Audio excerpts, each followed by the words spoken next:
बांधवांनो, तुम्हाला खरं सांगू का, संस्कृती हा विषय फारच महत्त्वाचा असतो.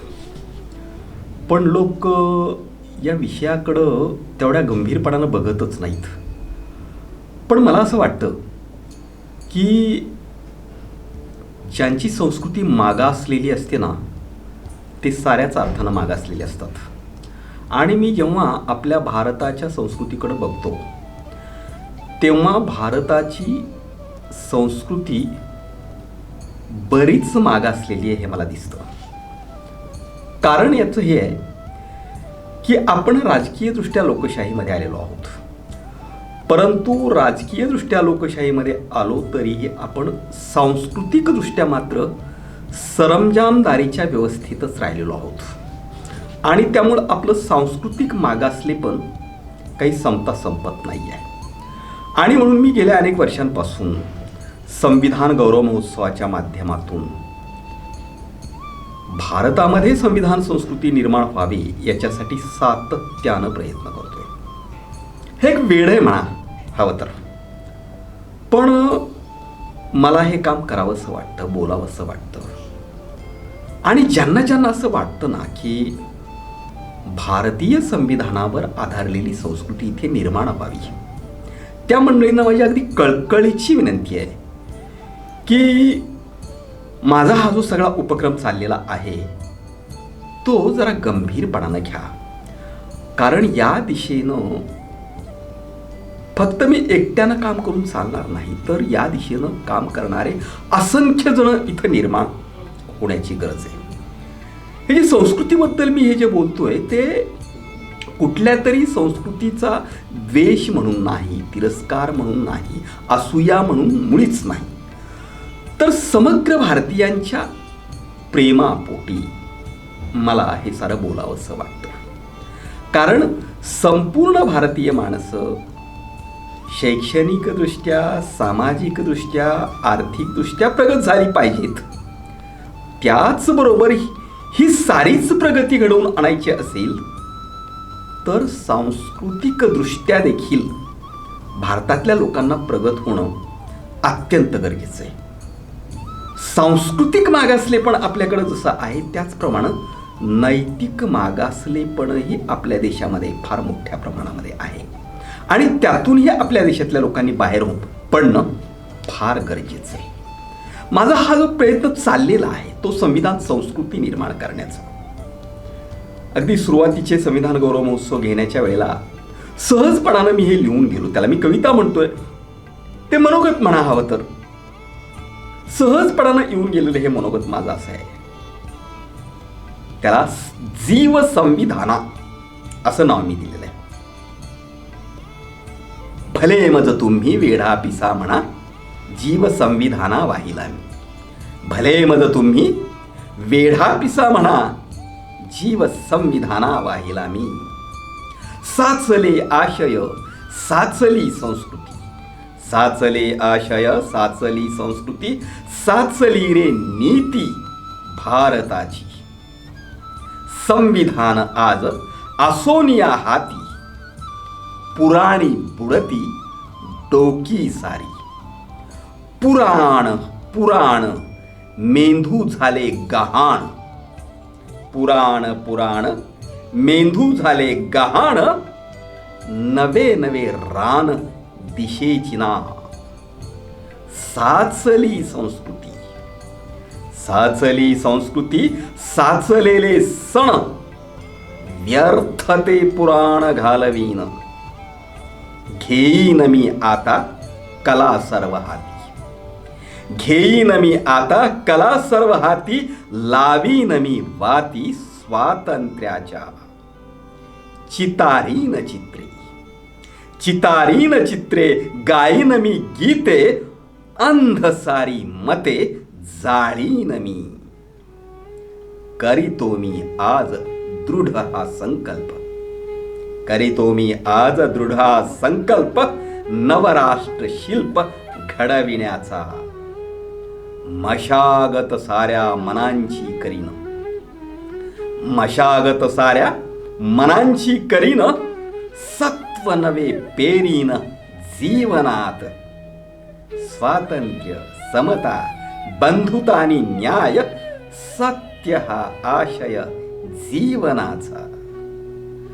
वाटीन मी आज संविधान लोका, वाटीन मी आज संविधान लोका, भेटवीन लोका मनुष्यत्वे. भले मज तुम्ही वेढा पिसा म्हणा, जीव संविधाना वाहिला मी. अगदी वेडपिसच व्हावं लागतं एखाद्या गोष्टीसाठी. आणि माझ्या मनाचा मी विचार केला तर या संदर्भामध्ये मी वेडापिसा आहे असं म्हणायला काहीही हरकत नाही. कारण या दिशेनं भरपूर काही काम झालं पाहिजे असं स्वतःला वाटतं. आपण हे लक्षात घ्या की मी मागे भारतीय संविधानाचं तत्वज्ञान मांडलं, संविधान संस्कृतीची संकल्पना मांडली. या आधीच्या व्याख्यानामध्ये संगीत कला आणि संविधान संस्कृती हा विषय मांडला. आज मी चित्रकला आणि संविधान संस्कृती हा विषय आपल्या समोर मी मांडणार आहे. संगीताचा मानवी मनावर जशा प्रकारे फार मोठा प्रभाव असतो, त्याचप्रमाणे चित्रकलेचा देखील मानवी मनावरती फार मोठा प्रभाव पडत असतो. चित्रकला देखील मानवी मनाची मशागत करण्याचं, मानवी मनाला संस्कारित करण्याचं महत्त्वपूर्ण अशा प्रकारचं काम करत असते. म्हणून आज चित्रकलेच्या माध्यमातून संविधान संस्कृती भारतीयांच्या मनामध्ये कशा पद्धतीनं रुजवता येऊ शकते हा विचार आपल्याला आज समजून घ्यायचा आहे. हा विचार समजून घेत असताना चित्रकला काय असते, ती कोणत्या स्वरूपाचं कार्य कशा पद्धतीनं करत असते, या गोष्टीची मांडणी मी आधी करेन. आणि मग हळूहळू प्रस्थापित चित्रकलेची काहीशी चिकित्सा करत करत नवं काही पेरायचं असेल तर आधीची जमीन तिची जरा मशागत ही करावीच लागते, म्हणून चिकित्साही करावी लागते, प्रस्थापित गोष्टीची चिकित्साही करावीच लागते. ती करत करत मग मी संविधान संस्कृतीची चित्रकला कशी असू शकते याबद्दलची मांडणी करणार आहे. चित्रकलेला फार मोठा इतिहास आहे, त्यामध्ये मी जाणार नाही. तर चित्रकलेचा विचार मी त्यातला आशय, त्यातली मूल्य याच्या संदर्भामध्येच प्रामुख्यानं मांडणार आहे. आणि संविधान संस्कृतीचा आशय चित्रकलेच्या माध्यमातून कसा पेरता येईल हा विचार प्रामुख्यानं मला या ठिकाणी मांडायचा आहे. आणि हा विचार मांडत असताना चित्रकलेच्या संदर्भामध्ये काही पायाभूत गोष्टी समजून घेणंही गरजेचं आहे. काय आहेत चित्रकलेची साधनं, पायाभूत अशा स्वरूपाची साधनं काय आहेत? तर रंगरेषांच्या माध्यमातून जिवंत प्रतिमा साकार करू शकणारी कौशल्ययुक्त अशी प्रतिभा, कौशल्ययुक्त अशा प्रकारची प्रातिभ बोट, रंग, कपडा, कागद, भिंत, गुळगुळीत केलेला एखादा पहाड, अशा प्रकारच्या साधनांच्या आधारे चित्रकला साकार होत असते. अशा प्रकारच्या चित्रकलेतून कोणतं कार्य साधलं जातं, ते कसं साधलं जातं? तर जिवंत भासणारी नवी चित्रसृष्टी साकार करणं. माणूस हा सारा सांस्कृतिक डोलारा उभा करत असतो, माणूसच नवनिर्मिती करत असतो. माणसाला सर्वाधिक प्रिय माणूसच असतो. सभोवताची सृष्टी प्रिय असतेच, पण माणूस सगळ्यात आधी प्रतिमा तयार करतो, ते माणसाची प्रतिमा तयार करतो आणि तीच प्रतिमा त्याला प्रिय वाटते, तेच चित्र त्याला प्रिय वाटतं. माणूस त्याच्या भोवतीची सजीव सृष्टी, प्राणी सृष्टी, वनस्पती सृष्टी, नद्या, पहाड, महासागर आकाश, चंद्र, चांदण्या, तारे, ही सारी सृष्टी, या साऱ्यालाच चित्रकलेच्या माध्यमातून जिवंत करण्याचं काम प्रतिभावंत चित्रकार करत असतो. आणि या चित्रांच्या द्वारे चित्रकार अत्यंत सुंदर अशा, कलात्मक अशा दुःख संवेदना माणसाला देतो. म्हणजे डोळ्यासमोर अनेकविध स्वरूपाची जिवंत भासणारी चित्र, परिणामकारक अशा स्वरूपाची, प्रत्ययकारी अशा स्वरूपाची चित्र प्रतिभावंत चित्रकार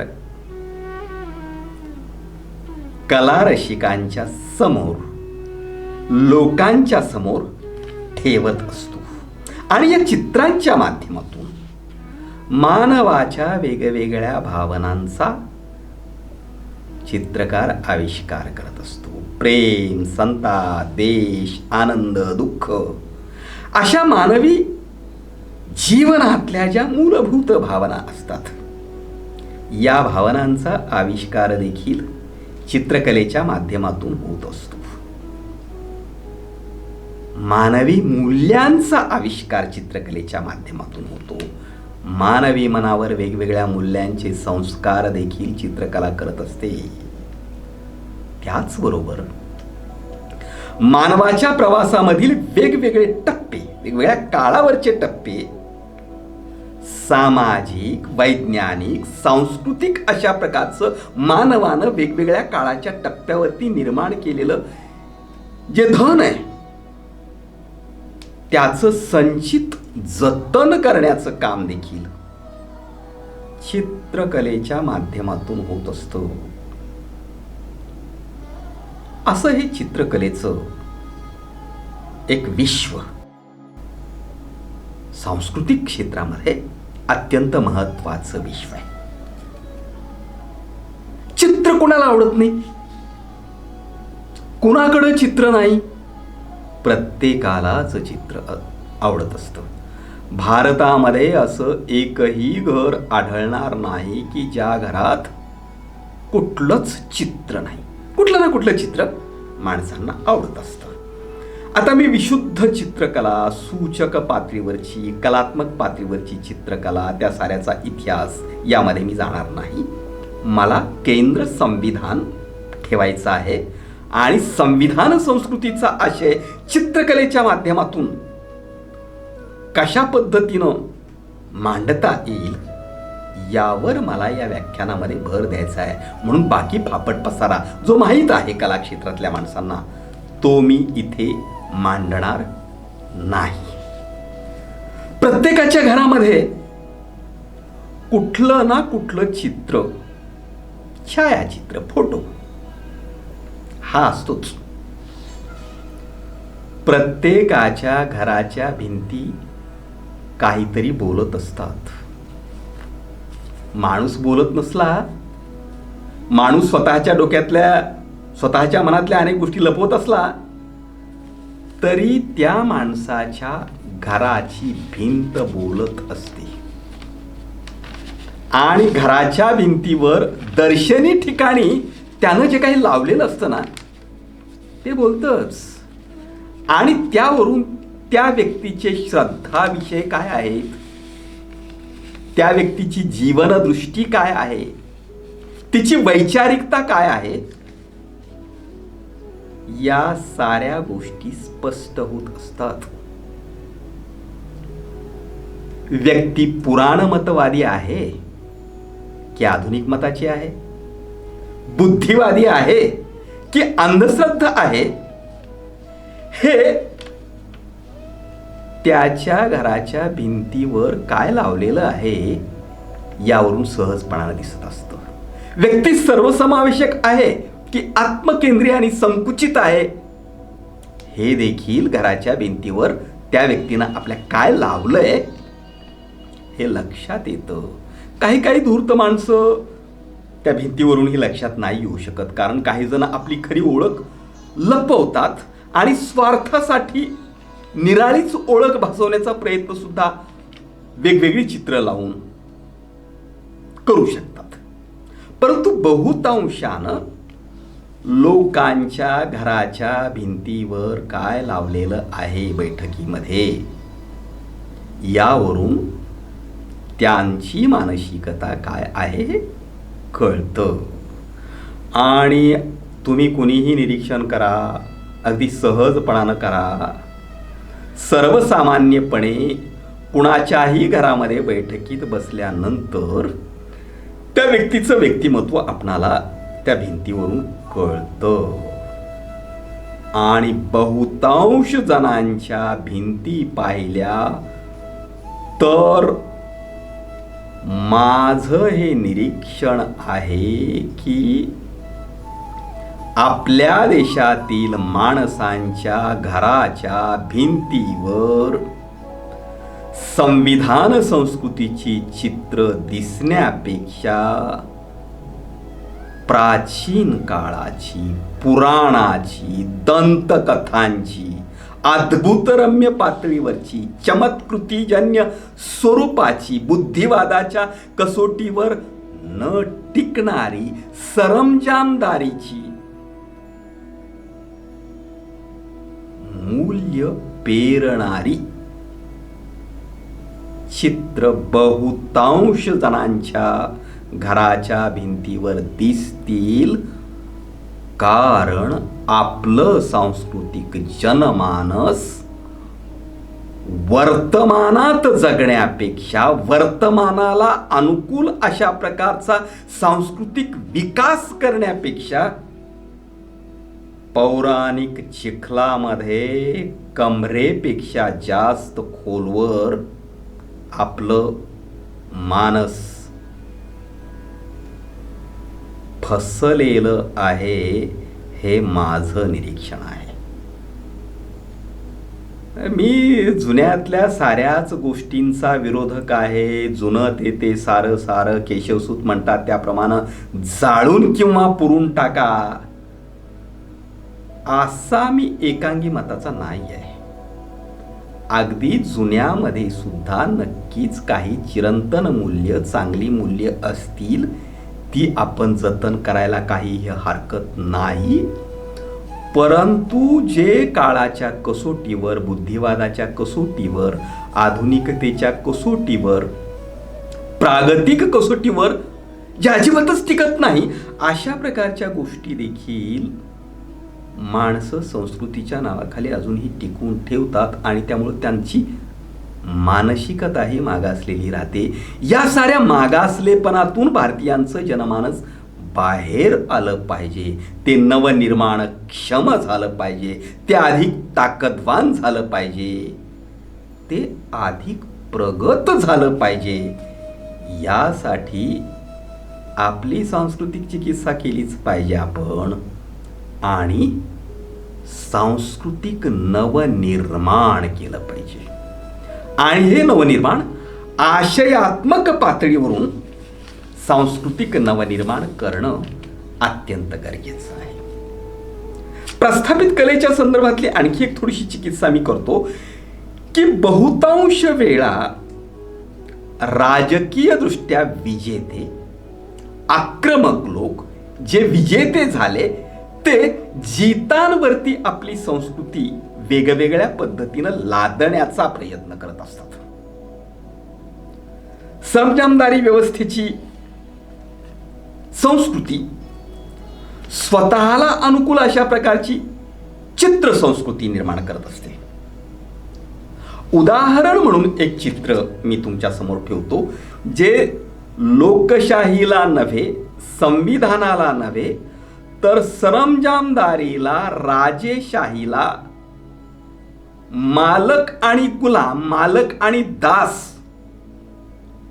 या प्रथेला अनुकूल ठरणारी, त्या प्रथेचं उदात्तीकरण करणारी चित्रकला, अशा प्रकारची चित्र आजच्या लोकशाही युगात देखील अत्यंत लोकप्रिय दिसतात. मोठ्या प्रमाणामध्ये लोक त्या चित्रांचा आदर करताना आपणाला दिसून येतात. उदाहरणार्थ एक चित्र आहे, अत्यंत लोकप्रिय प्रतीक, लोकप्रिय प्रतिमा आपल्या देशामध्ये आहे.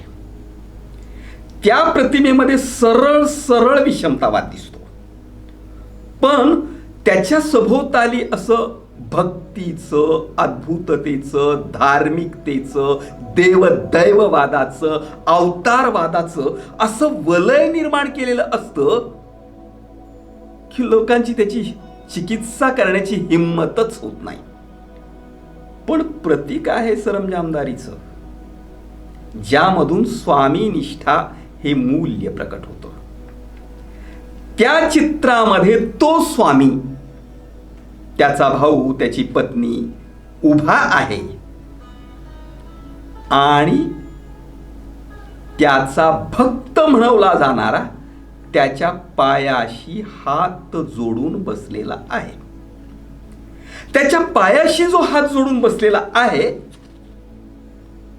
तो इथल्या वर्ण जाती व्यवस्थेमध्ये ज्यांना खालचं स्थान दिलं त्या स्तरातला आहे. पण तो ताकदवान आहे. तो ताकदवान जरी असला तरी त्याचं स्थान बरोबरीचं नाही, पायाशीच असणार. स्वामीच्या पायाशी त्यानं राहावं. पण त्याला दास नाही म्हटलं जात, त्याला गुलाम नाही म्हटलं जात. ही संस्कृती फार चलाक असते. त्याला दास गुलाम न म्हणता महान भक्त म्हणते. आणि एकदा त्याला महान भक्त बनवलं आणि महान भक्त बनवून त्याला पायाशी ठेवलं की अरे आपणाला इथंच ठेवतात, अशा प्रकारचा भाव त्याच्या मनामध्ये येऊच नाही. आणि मीच कायम दास राहावं का, मीच कायम गुलाम राहावं का, असा विचार देखील त्याच्या मनामध्ये येऊ नये. अशा प्रकारचा संस्कार ही चित्रकला, हे चित्र नकळतपणानं, अत्यंत कौशल्यानं लोकांच्या मनामध्ये हा संस्कार पेरत असतो. एकानं पायाशी राहायचं आणि दुसऱ्यानं उभं राहायचं आणि पायाशी राहणाऱ्याला ग्रेट भक्त म्हणायचं. एक ग्रेट भक्त इतका की त्यानं छाती जरी फाडली तरी त्या छातीत ही स्वामीच दिसावा, इतकी ती स्वामीवरची निष्ठा असली पाहिजे. आणि ती निष्ठा ग्रेट. आता हा संस्कार घेऊन वर्तमान व्यवस्थेतल्या मालकानं काय विचार करावा, मालकाच्या पोरानं काय विचार करावा, मालकाच्या नातवानं काय विचार करावा, मालकाच्या पंतूनं काय विचार करावा, तो हाच विचार. म्हणजे मालक जसा मालक होता तसा मुलगा मालक, त्याचा नातू मालक, त्याचा पंतू मालक, आम्ही कायम स्वामी राहणार, हाच संस्कार होईल ना. आणि जो पायाशी आहे त्याच्या स्वप्नात तरी कधी येईल का की या माझ्या पिढीमध्ये मी आहे, पायाशी मी आहे, नोकर चाकर, पण माझा मुलगा तरी मालक व्हावा. मुलगा नाही झाला तर झाला, किंवा नातू तरी कधीतरी मालक व्हावा आणि स्वामीच्या बरोबरीला यावा, असं या चित्राचा संस्कार झालेल्या नोकरांच्या, चाकरांच्या, कनिष्ठ स्तरातल्या माणसांच्या मनात तरी कधी येईल का हो?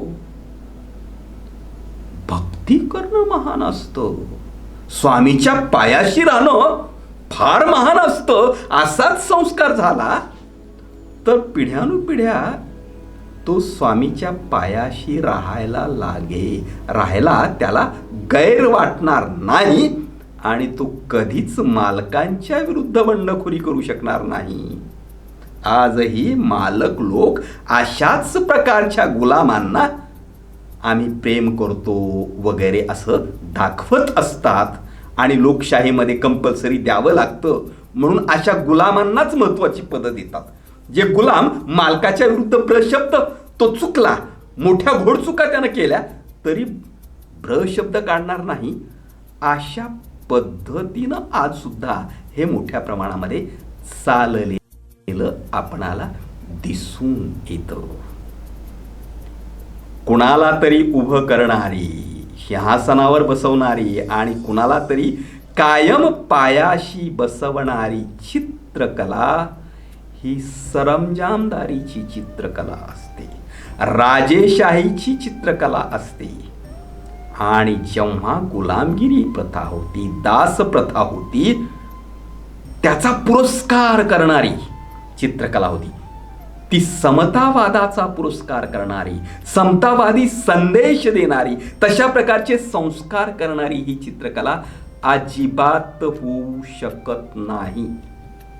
वेगवेगळ्या चित्रांच्याकडे अशा चिकित्सक पद्धतीनं जर तुम्ही बघायला लागलात तर हे सारं तुम्हाला मोठ्या प्रमाणामध्ये दिसून येऊ शकतं. बरीच जुनी चित्र अद्भुतरम्य वाटणारी आहेत. हातात शस्त्र घेतलेलीच आहेत. देवता हातात शस्त्र घेतलेल्या दिसतात सातत्यानं. आपल्या संस्कृतीमध्ये बहुतांश देवता, भारतीय संस्कृतीमध्ये जी प्रतीकं आहेत ती हातामध्ये कुठलं ना कुठलं शस्त्र घेतलेले आहेत. का शस्त्र? शस्त्रच का? तर दुष्टांना मारण्यासाठी, दुष्टांचा नायनाट करण्यासाठी. म्हणजे दुष्टाला मारायचं की दुष्टाचा दुष्टावा मारायचा हा खरा मोठा प्रश्न आहे. दुष्टाला मारण्यापेक्षा दुष्टामधला, त्याच्या व्यक्तिमत्वामधला दुष्टावा मारणं अधिक चांगलं. भारतीय संस्कृतीमध्ये दुष्टाला शस्त्राच्या साह्यानं मारावं असं सांगणारी प्रतीकं जशी आहेत, त्याचप्रमाणे भारतीय संस्कृतीमध्ये दुष्टाला, दुष्ट जरी तो असला तरी तो माणूस आहे, त्याला मारण्यापेक्षा त्याच्या व्यक्तिमत्वातल्या दुष्टाव्याला मारावा असं सांगणारी सांस्कृतिक प्रतीकही आपल्या देशामध्ये आहेत. मला स्वतःला दुष्टाला मारण्यापेक्षा दुष्टामधील दुष्टावा मारणारा विचार सर्वाधिक महत्त्वाचा वाटतो. आणि तशी सांस्कृतिक प्रतीकं, तशा प्रकारची चित्रकला लोकांच्या पर्यंत जाणं अत्यंत गरजेचं आहे. चिकित्सेचा हा जो भाग आहे, हा भाग मी जास्त न लांबवता आपणाला भारतीय संविधानातील मूल्यांचा संस्कार करणारी, त्याचं तत्वज्ञान पेरणारी, भारतीय संविधानानं तळस्तर केंद्री, सामान्य जन केंद्री, सामान्य जन हित केंद्री अशा प्रकारची जी संस्कृती भारतीय संविधानानं आपणाला दिलेली आहे, ती संस्कृती चित्रकलेच्या माध्यमातून मांडली पाहिजे, हे माझं स्वतःचं मत आहे. याच्यासाठी माझे अनेक वर्षापासून प्रयत्न चालू आहे. मी अगदी अलीकडं मागच्या वर्षी महाराष्ट्र पातळीवरची संविधान संस्कृती चित्रकला स्पर्धा आयोजित केली होती. महाराष्ट्रातल्या महत्त्वाच्या चित्रकला शिकवणाऱ्या महाविद्यालयातील मंडळींशी मी त्यासाठी संपर्क केला होता. त्यांच्या दृष्टीनं कदाचित बक्षिसाची रक्कम कमी असेल, पण तरीही माझा अनुभव त्या स्पर्धेतला हा आहे की एकाही स्पर्धकानं माझ्याकडं चित्र पाठवलं नाही. कशा प्रकारची चित्र अपेक्षित आहेत याबद्दल मी त्यामध्ये सांगितलं होतं, परंतु चित्र आलं नाही.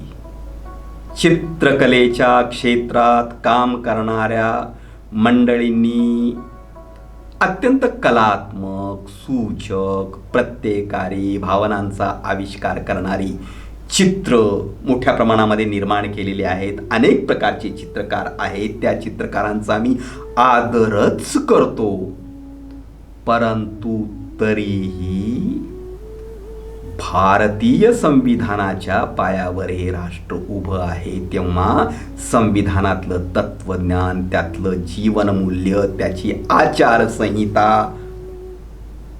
या साऱ्या गोष्टींच्या बद्दल चित्रकलेच्या माध्यमातून माझ्या आकलनाच्या मर्यादेमध्ये मांडणी प्रभावी अशी झालेली नाही. चित्रच काढली नाही तसं मी म्हणणार नाही, अशी मांडणी प्रभावी अशी झाली नाही. आणि अशा प्रकारच्या चित्रकलेला लोकांचा आश्रयही नाही, कारण लोकमानस हे पुराणात आणि दंतकथांमध्ये अडकलेलं आहे. आणि पौराणिक दंतकथाच्या स्वरूपाच्या चित्रकलेलाच आपल्या देशामध्ये लोकाश्रय मिळतो. आणि कोणत्याही कलेचा विकास हा लोकाश्रय वाढल्याशिवाय होत नसतो, परंतु आपलं लोकमानस बहुतांशी एका सांस्कृतिक डबक्यामध्ये राहण्यामध्ये धन्यता मानत असतं. त्यामुळं सर्वच कलांच्या संदर्भामध्ये जो विकास व्हायला हवा तो होत नाही, तो झाला पाहिजे, ही माझी आग्रही भूमिका आहे.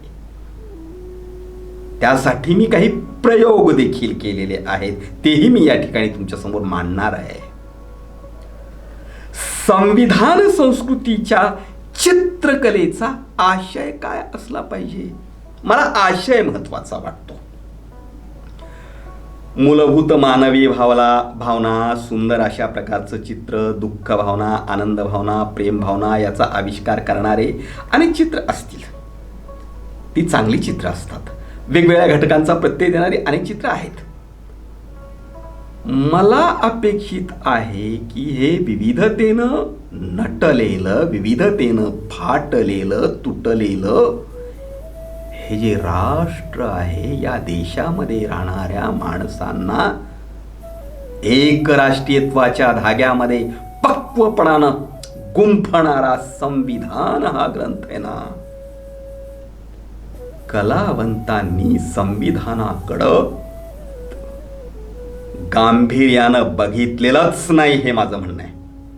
गांभीर्यानं बघा. सर्व कला क्षेत्रातल्या मंडळींनी भारतीय संविधानाकडं गांभीर्यानं बघितलं पाहिजे, त्यातलं तत्वज्ञान आत्मसात केलं पाहिजे, त्यातली मूल्य आत्मसात केली पाहिजेत, तो आपल्या भावविश्वाचा भाग बनवला पाहिजे. कारण तुम्हाला देखील भारतीय संविधानानं हजारो हातांनी अनेक देणग्या दिलेल्या आहेत. संविधानाचा आदर करायला शिका, संविधानाबद्दल कृतज्ञ व्हायला शिका, भारतीय संविधानाला सांस्कृतिक प्रतिष्ठा द्यायला शिका. आणि संविधान निर्मितीपर्यंतची आधुनिक भारताची इतिहासातली जी वाटचाल आहे, त्या साऱ्या वाटचालीला सांस्कृतिक प्रतिष्ठा द्यायला शिका.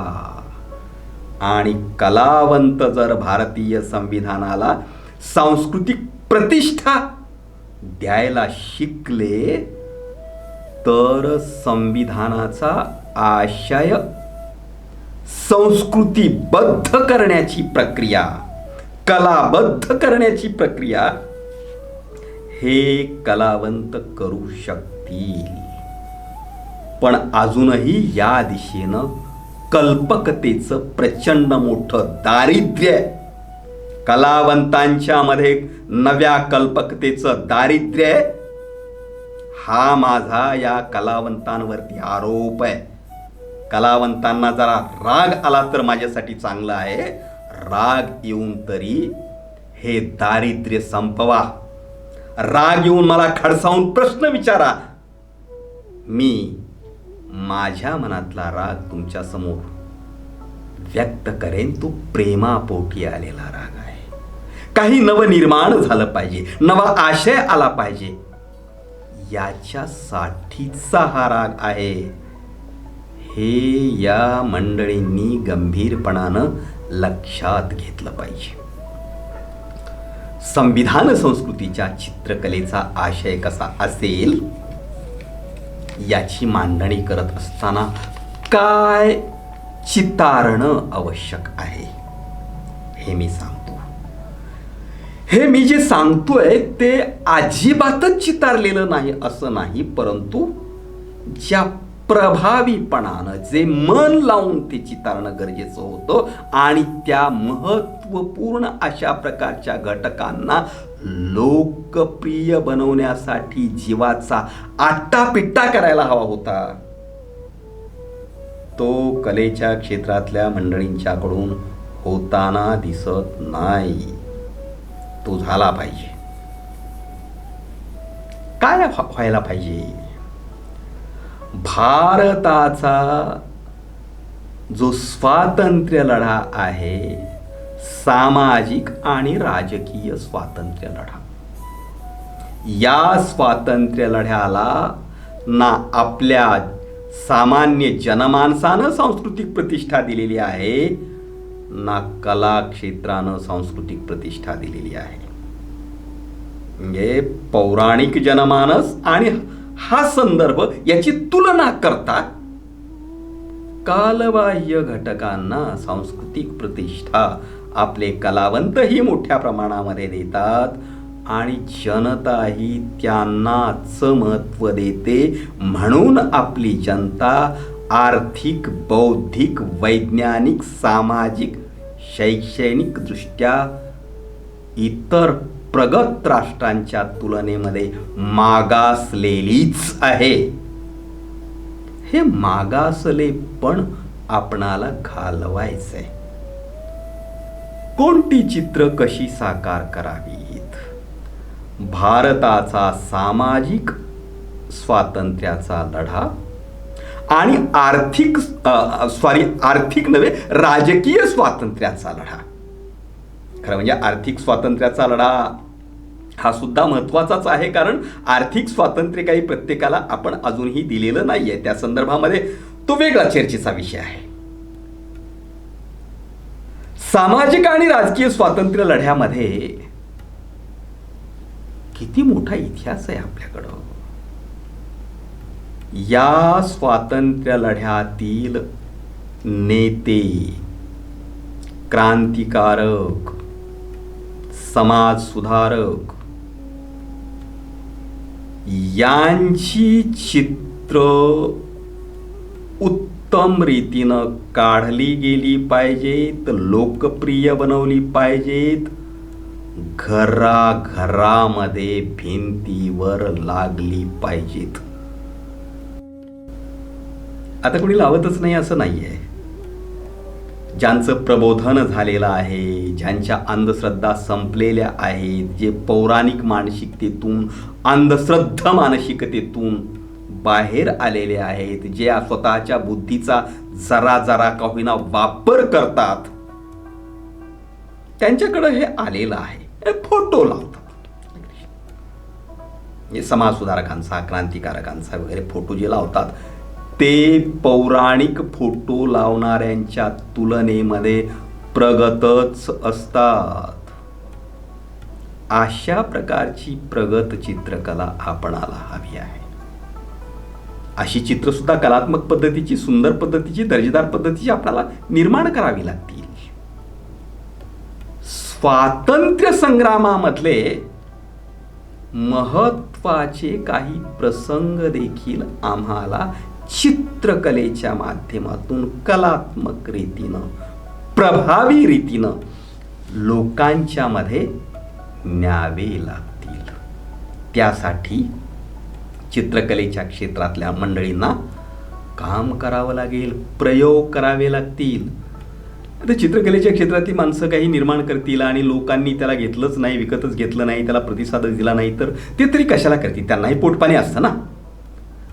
त्यांच्या पोटपाण्याचा सुद्धा विचार केला पाहिजे, त्यांच्या व्यवसायाचा सुद्धा विचार केला पाहिजे. लोकाश्रय तर मिळालाच पाहिजे, पण लोकाश्रय मिळावा यासाठी या चित्रकलेतल्या क्षेत्रातल्या मंडळींनी जाणीवपूर्वक काही प्रयत्न करणं गरजेचं आहे. जाणीवपूर्वक काही आधुनिक आशय देणारी चित्र निर्माण करणं, ती लोकमनामध्ये लोकप्रिय करणं, यासाठी धडपड ही करावी लागेल.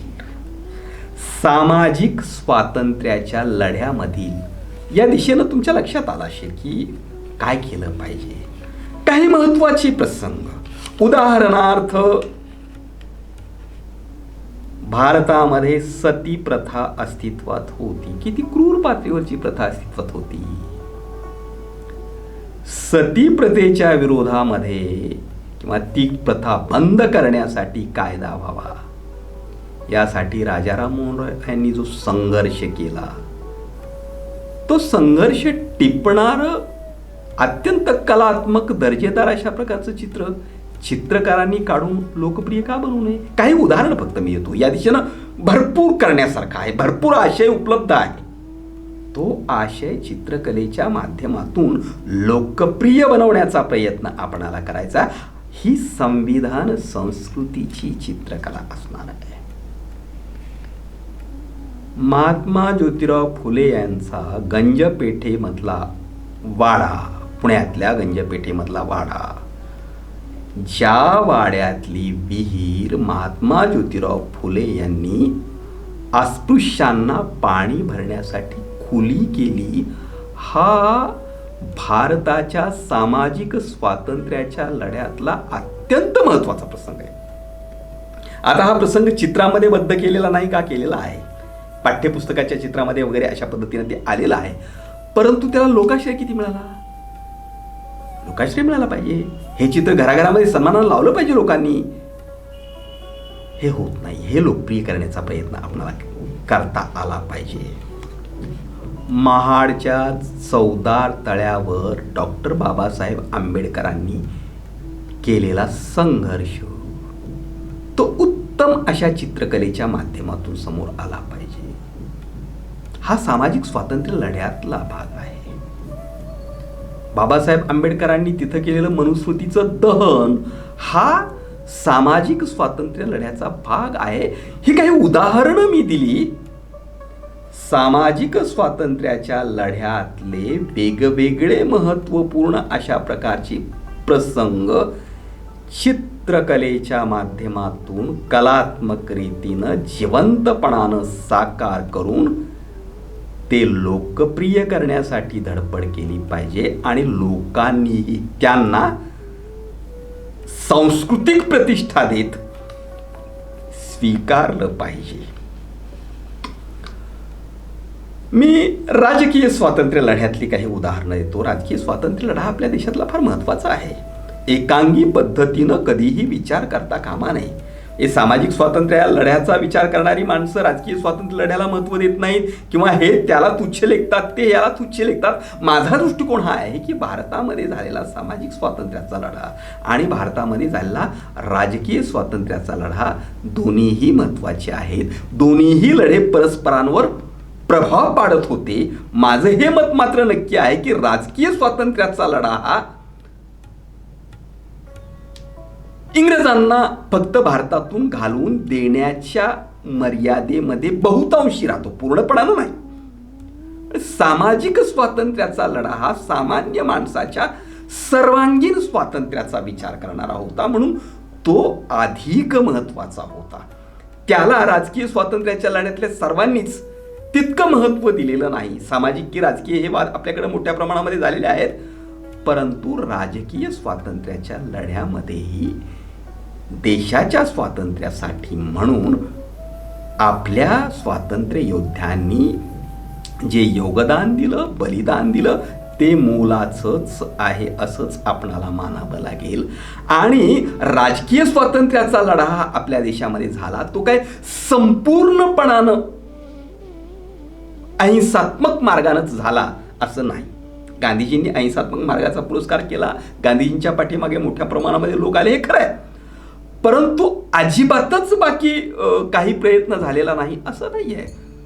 सशस्त्र क्रांती करण्याचे अनेक प्रयत्न झालेले आहेत आणि सशस्त्र क्रांती करण्याचे प्रयत्न इंग्रजांचं सैन्यबळ मोठं असल्यामुळे आणि त्यांनी सर्वांना पराजित इथे केलेला असल्यामुळे त्यांनी ही झालेली बंड मोडून काढलेली आहेत. परंतु स्वातंत्र्याच्या प्रयत्नामध्ये झालेली ही जी बंड आहेत ती सुद्धा महत्वाची आहेत. अहिंसात्मक मार्गाने केलेली आंदोलनं तर महत्वाची आहेतच, आणि हे करत असताना इंग्रजांच्या प्रचंड मोठ्या क्रौर्याचं दर्शनही भारतीयांनी घेतलेलं आहे. हा भारताचा स्वातंत्र्य लढा, तुम्हाला हे सांगतो, भारताच्या स्वातंत्र्य लढ्याला आता 75 वर्षे होत आहेत. 75 वर्षे भारताच्या स्वातंत्र्य मिळालं त्याला होत आहेत. हे स्वातंत्र्य काही सहजासहजी मिळालं नाही. असंख्य जणांच्या बलिदानातून, त्यागातून हे स्वातंत्र्य मिळालेलं आहे. पण स्वातंत्र्योत्तर काळामध्ये जन्मलेल्या लोकांना या स्वातंत्र्य लढ्याशी काही देणं घेणं नाही असं म्हणावं लागेल. मी एक प्रयत्न करतोय. मला परभणीच्या आकाशवाणी केंद्राच्या कार्यक्रम अधिकाऱ्यांनी विनंती केली की स्वातंत्र्याला 75 वर्षे होत आहेत, तर मी स्वातंत्र्य लढ्यावरती अनेक भाषणं त्या आकाशवाणी केंद्रावरून देतो आहे.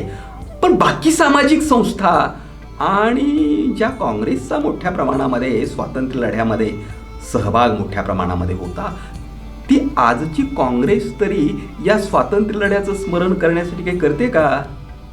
मला काही कार्यक्रम दिसत नाही आहेत.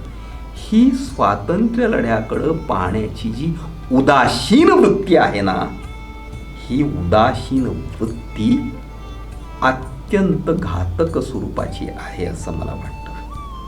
आपल्या देशातल्या लोकांनी भारतीय स्वातंत्र्य लढ्याला सांस्कृतिक प्रतिष्ठा दिली पाहिजे. आणि म्हणून राजकीय स्वातंत्र्याच्या लढ्यामध्ये जे वेगवेगळे समरप्रसंग घडले, थरारक अशा प्रकारचे काही प्रसंग आहेत, ते चित्रकारांनी चित्रकलेच्या माध्यमातून लोकांच्या समोर प्रभावीपणानं का मांडू नयेत? आता स्वातंत्र्याला 75 वर्ष होत आहेत, या काळामध्ये या दिशेनं का काम करू नये? हे केलं पाहिजे. उदाहरण म्हणून मी तुम्हाला सांगतो, जालियनवाला बागेतला जनरल डायरच्या आदेशानं झालेला भयंकर अशा स्वरूपाचा अत्याचार, तिथं झालेलं हत्याकांड, जवळजवळ 1000 माणसं, शांततामय मार्गाने आंदोलन करणारी, सभा घेणारी माणसं बंदुकीच्या गोळ्या धरून मारली. क्रूर अशा प्रकारची ती घटना होती. त्या घटनेचं स्मरण स्वातंत्र्योत्तर कालखंडातल्या प्रत्येक भारतीयानं ठेवायला हवं. चित्रकारांनी ते स्मरण उत्तम कलात्मक चित्र काढून लोकांना द्यायला हवं. हे संविधान संस्कृतीचं चित्र आहे.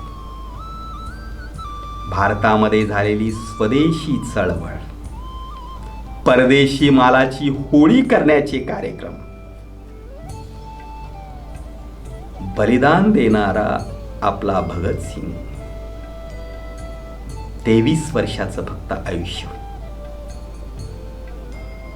इंग्रजांचं लक्ष वेधण्यासाठी भगतसिंगानं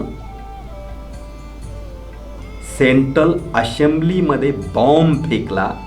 बॉम्ब अशा ठिकाणी फेकला जिथं माणसं बसलेली नाही आहेत, अशा ठिकाणी फेकला. बहरे कानों के लिए बड़े धमाके की जरूरत होती ही है, असं त्यांनी तिथं पत्रक अशा आशयाचं वाटलं होतं. हे का केलं होतं? अत्याचारी घटना अनेक स्वरूपाच्या घडलेल्या होत्या आणि अत्याचारी घटना अनेक स्वरूपाच्या घडल्या. त्यात एक कायदा सरकार करणार होतं. पब्लिक सिक्युरिटीच्या संदर्भातलं नाव त्याचं होतं. नाव फार छान, पण त्या माध्यमातून भारतामध्ये ज्या क्रांतिकारी अशा प्रकारच्या आंदोलनात्मक चळवळी होणार होत्या त्याला दडपून टाकणं हा त्या कायद्याचा उद्देश होता. संशयावरून कुणालाही अटक करणं आणि कुणालाही खटला न चालवता तुरुंगामध्ये डांबण्याचा अधिकार त्या कायद्यामुळं इंग्रज सरकारला मिळणार होता. तो कायदा करणारं बिल संसदेमध्ये मांडायला सुरुवात झाल्याबरोबर भगतसिंग आणि बटुकेश्वर दत्त यांनी तिथे बॉम्ब फेकलेला होता. त्याची अनेक अंगाने वेगवेगळ्या केस होती. पण ही एक मत म्हणजे सेंट्रल असेंब्ली म्हणजे आजची जी संसद आहे, आता ती संसद सुद्धा बदलायला लागली आहे. अनेक वेगवेगळ्या स्वरूपाचे बदल पुढे नेणारे होण्यापेक्षा मागे नेणारे होतात की काय, अशा प्रकारची स्थिती आपल्याकडे आहे. आजची जी संसद आहे ती संसद म्हणजे सेंट्रल असेंब्ली. तो प्रसंग देखील आम्हाला चित्रकलेच्या माध्यमातून कलात्मक रीतीनं उभा करता येतो, लोकांच्या पर्यंत नेता येतो. त्यांनी तिथे साम्राज्यवाद मुर्दाबाद, इन्क्लाब जिंदाबाद अशा प्रकारच्या घोषणा त्या ठिकाणी दिलेल्या होत्या.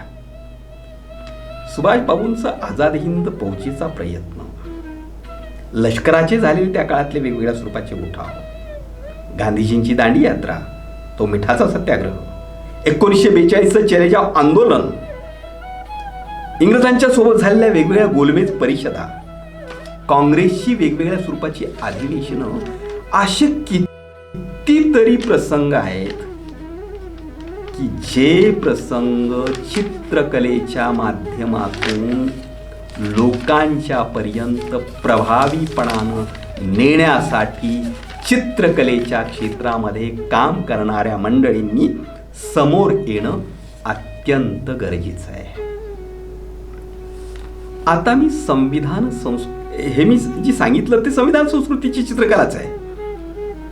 आणखी नेमकेपणानं संविधान संस्कृतीच्या चित्रकलेला आशयात्मक अंगानं कशा पद्धतीनं विकसित करता येऊ शकतं, यासाठीचे काही दाखले मी आणखी आपल्या समोर ठेवतोय. संविधान संस्कृतीचं सर्वश्रेष्ठ चित्र कोणतं असेल तर माझ्या मतानुसार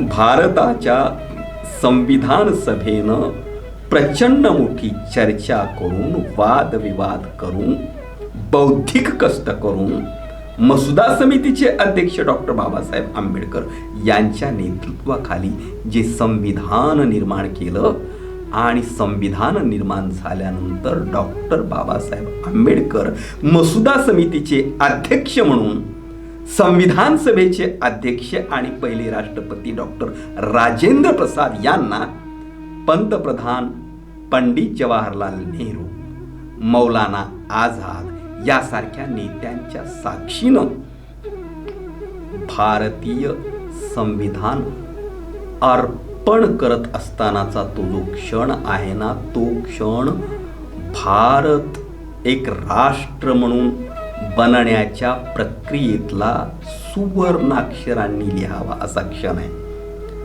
आणि ते चित्र बाबासाहेब संविधान देत असतानाचं चित्र संविधान संस्कृतीतलं सर्वश्रेष्ठ चित्र झालं पाहिजे. कारण हे संविधान निर्माण झालं म्हणून हे राष्ट्र एकजीव करण्याची प्रक्रिया सुरू झाली. कल्याणकारी राज्य निर्माण करण्याची वैचारिक दिशा आपल्या राष्ट्रानं स्वीकारली, समतावादी दिशा आपल्या राष्ट्रानं स्वीकारली. अर्थात ती परिपूर्णपणानं समतावादी राहिलेली आहे किंवा तिची अंमलबजावणी फार प्रामाणिकपणानं झालेली आहे असं काही नाही. कारण संविधानाच्या आज्ञानामुळं, संविधानाला सांस्कृतिक प्रतिष्ठा, तात्विक प्रतिष्ठा आपण न दिल्यामुळे, संवैधानिक नैतिकता मनामनामध्ये न रुजल्यामुळे, राजकीय लोकांच्याकडूनच संवैधानिक नैतिकतेची पायमल्ली होत असल्यामुळे आपल्या देशामध्ये संविधानाचा ध्येयवाद पूर्णपणानं अजून साध्य झालेला नाहीये.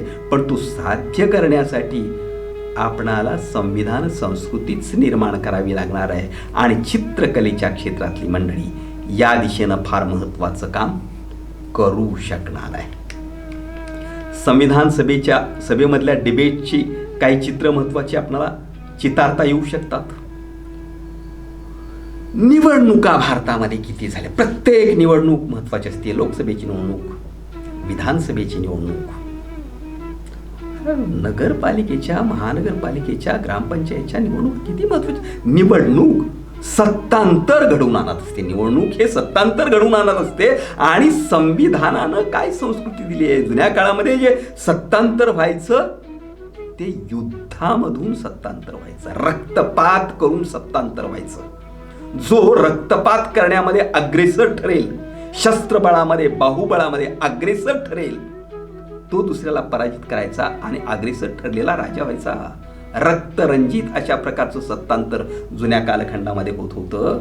संविधान स्वीकारल्यानंतर, लोकशाही स्वीकारल्यानंतर रक्ताचा एक थेंबही न सांडता बलाढ्य अशा सत्ताधीशालाही सामान्य माणूस मत देऊन प्रचंड मोठं सत्तांतर घडवून आणू शकते. ही किती महत्वाची गोष्ट आहे. आणि सामान्य लोकांनी भारतामध्ये गेल्या 70-75 वर्षामध्ये अनेकदा शांततामय मार्गानं हे सत्तांतर घडवून आणलेलं आहे. याला चित्रकला काहीच महत्व देणार नाही का? चित्रकलेच्या माध्यमातून हे सगळं लोकांच्या समोर आम्ही मांडणार की नाही, याला चित्रबद्ध करणं म्हणजे सांस्कृतिक प्रतिष्ठा देणं असतं. शपथविधी असतो. त्या शपथविधीची चित्र ते दूरदर्शन संचावर वगैरे ते येतं. आता मोबाईल वगैरे सगळ्यांना बघायला मिळतं. त्यावर सुद्धा चित्र झाली पाहिजेत. ही संविधान संस्कृतीची चित्र आहेत. आणि संवैधानिक ज्या संस्था आहेत, संसद, राष्ट्रपती भवन, सर्वोच्च न्यायालय, वेगवेगळ्या राज्यांची विधान भवनं, विद्यापीठ, हे सुद्धा चित्रकलेच्या माध्यमातून संविधान संस्कृतीची चित्र म्हणून समोर येणं गरजेचं आहे. त्याचबरोबर विज्ञानवादाला, औद्योगिकतेला, नवनिर्माणाला संविधानामध्ये फार महत्त्व आहे. म्हणून संशोधन प्रकल्प, संशोधन संस्था, वीज निर्मिती केंद्र, सिंचन प्रकल्प यासारखे घटक देखील आपणाला चित्रकलेच्या माध्यमातून साकार करता आले पाहिजेत. मी संविधान संस्कृती चित्र प्रदर्शन तयार केलं आहे. अनेक वर्षापूर्वी तयार केलं आहे. लोकांचा सहभाग घेऊन तयार केलं आहे. मी काही चित्रकार नाही आहे. मला चांगली चित्र काढता चांगली काय कुठली चित्र काढता येत नाही आहेत. परंतु चित्र कशी असली पाहिजेत, कोणती चित्र समाज मनाला पुढे नेऊ शकतात, प्रगतीपथावर नेऊ शकतात, याबद्दल माझ्या काही कल्पना आहेत. आणि त्या कल्पनांना अनुसरून मी एक संविधान संस्कृती चित्र प्रदर्शन तयार केलेलं होतं. ते चित्र प्रदर्शन महाराष्ट्रातल्या बहुतांश जिल्ह्यामध्ये मी जी संविधान प्रशिक्षण शिबिरं घेतली, त्या प्रशिक्षण शिबिरामध्ये ते चित्र प्रदर्शन भरवलेलं आहे. आजही ते चित्र प्रदर्शन माझ्याकडं आहे. चित्रकलेच्या दृष्टिकोनातून त्याच्यामध्ये अनेक मर्यादा असतील. त्या मर्यादा जाव्यात म्हणूनच मागे मी संविधान संस्कृती चित्रकला स्पर्धा लावली. परंतु कुणीच म्हणजे उत्तम चित्रकारांनी, प्रतिभावंत चित्रकारांनी त्याला प्रतिसादच दिला नाही. तुमच्या कुंचल्यातून या दिशेनं जरा नवी चित्र येऊ द्या ना. मी कोणती चित्र काढली आहेत, म्हणजे फोटोग्राफीचा वापर मी केला, इंटरनेटचा वापर केला आणि त्यातून मग ते इंटरनेटवर काम करणारा, कॉम्प्युटरवर काम करणाऱ्याला सांगितलं की हे असं असं असं कर. चित्रकला म्हणून त्याला मर्यादा असतील, पण मला हा आशय हवा आहे. संविधान संस्कृतीचा आशय हवा आहे. आणि संविधान संस्कृतीचा आशय देणाऱ्या या चित्रकला स्पर्धेमध्ये मी या चित्र प्रदर्शनामध्ये काय मांडलं, त्याच्यामध्ये चित्रकलेच्या क्षेत्रातल्या मंडळींनी दुरुस्त्या कराव्या, ते अधिक चांगलं करावं, उत्तम बनवावं, ही माझी अपेक्षा आहे. एक चित्र मी त्या ठिकाणी निर्माण करायला लावलं. हिंस्र पशु भारतीय संविधानावर हल्ला करत आहेत, हे एक चित्र आहे. आणि ते चित्र संविधानावर हल्ला करणारे हिंस्र पशु, त्यांचं नियंत्रण करण्याचा इशारा देणारं चित्र आहे. मग भारतीय संविधानाची अपेक्षा, संविधानाचा ध्येयवाद, संविधानाची मार्गदर्शक तत्व, संविधानाने दिलेले मूलभूत अधिकार आणि प्रत्यक्षात आचरण, विसंगती आहे, प्रचंड मोठी विसंगती आहे. चित्रकारांनी ही विसंगती देखील टिपली पाहिजे आणि चित्रकलेच्या माध्यमातून लोकांच्यापर्यंत संविधान म्हणतं इथली विषमता संपवली पाहिजे. परंतु प्रत्यक्षात विषमता आहे. एकीकडं पंचतारांकित हॉटेल आहेत, त्यामध्ये श्रीमंत लोक हजारो रुपयाची जेवणं करतात आणि त्याच बाजूला दुसरीकडं कुपोषित बालक आहेत.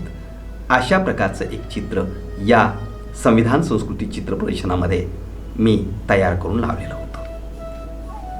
संविधान हक्कांची जाणीव होत असलेल्या स्त्रियांच्या मध्ये चाललेला संवाद, स्त्रिया आणि त्यांचा चाललेला संवाद आणि त्याचा एक संदेश, प्रत्येक संविधानाचा संदेश, अशा पद्धतीने ती मांडणी केली. खरं म्हणजे चित्रामधूनच ते सगळं सूचित व्हावं अशी कलात्मक चित्र निर्माण होण्याची गरज आहे. मी मगाशी त्याचा उल्लेख केला, बाबासाहेब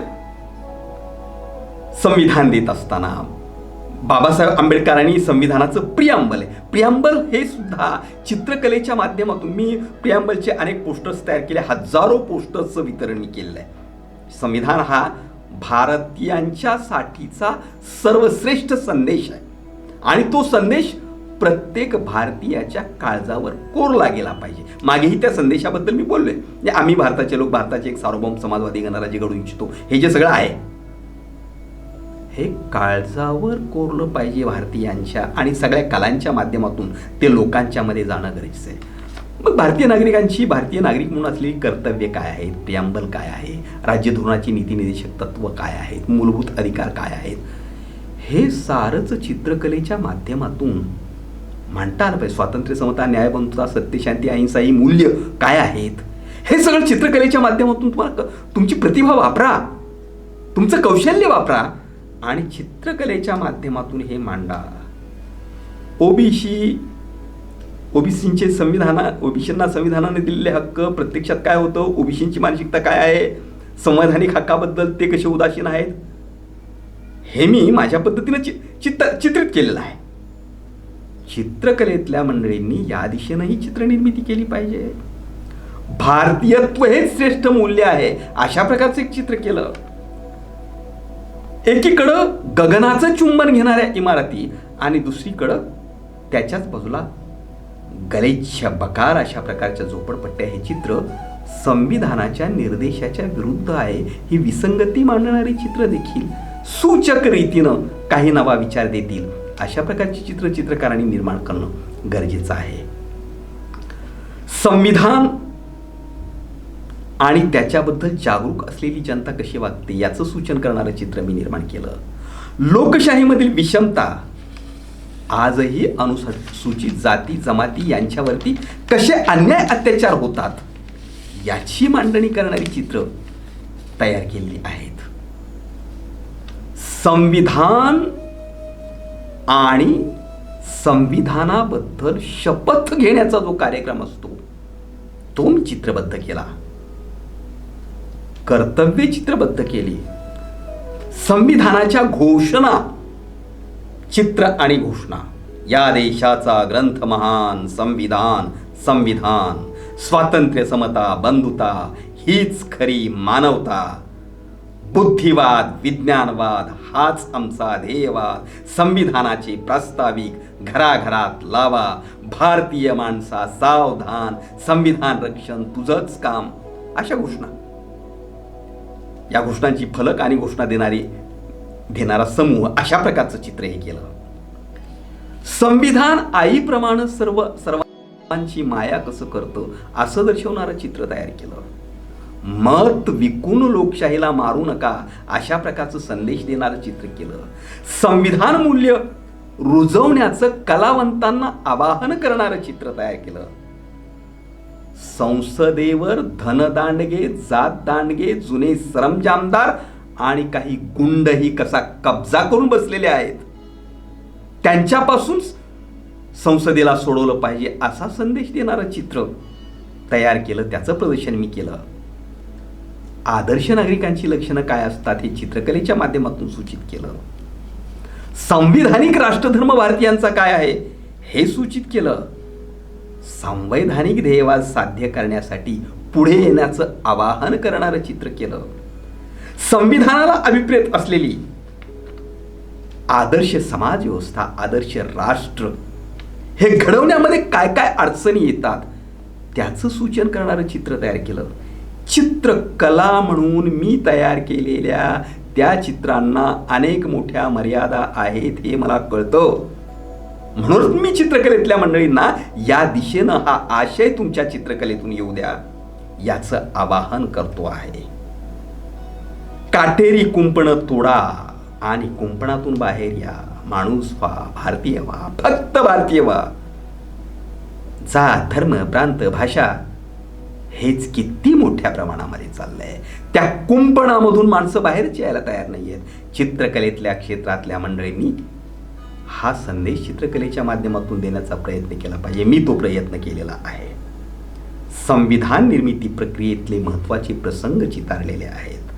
संविधान मूल्यांचा चित्रकलेच्या माध्यमातून कशा पद्धतीने आविष्कार करता येऊ शकतो, अशा दिशेनं संविधान संस्कृती चित्रकलेचा विकास फार मोठ्या प्रमाणात करता येऊ शकतो. माझं चित्रकलेच्या क्षेत्रातल्या प्रतिभावंतांना, सर्वच चित्रकारांना आवाहन आहे की जरा नवा विचार करा, नवं काही निर्माण करण्याचा प्रयत्न करा. संविधान समजून घ्या, ते तुमच्या भावविश्वाचा विषय बनवा. कारण संविधान रुजलं तरच हे राष्ट्र एकजीव होऊ शकतं, प्रगती करू शकतं. कलावंतांनी प्रगतीला आपल्या कलेच्या माध्यमातून दिशा द्यायची असते. संविधान संस्कृतीची चित्र मोठ्या प्रमाणात आपण तयार करावीत, असं आवाहन मी चित्रकारांना करतो. आणि जनतेला हे आवाहन करतो की चित्रकार अशा प्रकारची जी चित्र नवी नवी निर्माण करतील, ती चित्र तुम्ही विकत घ्या, आपल्या घरामध्ये सन्मानानं लावा. या नव्या संविधान संस्कृतीच्या चित्रकलेला आश्रय द्या. हे सारं करण्यातून आपण आपली लोकशाही दृढ करणार आहोत, राष्ट्राची एकात्मता वाढवणार आहोत आणि राष्ट्राला प्रगतीच्या दिशेनं नेणार आहोत. हे आपण साऱ्यांनी करावं, अशा प्रकारचं नम्र आवाहन करतो आणि थांबतो. धन्यवाद.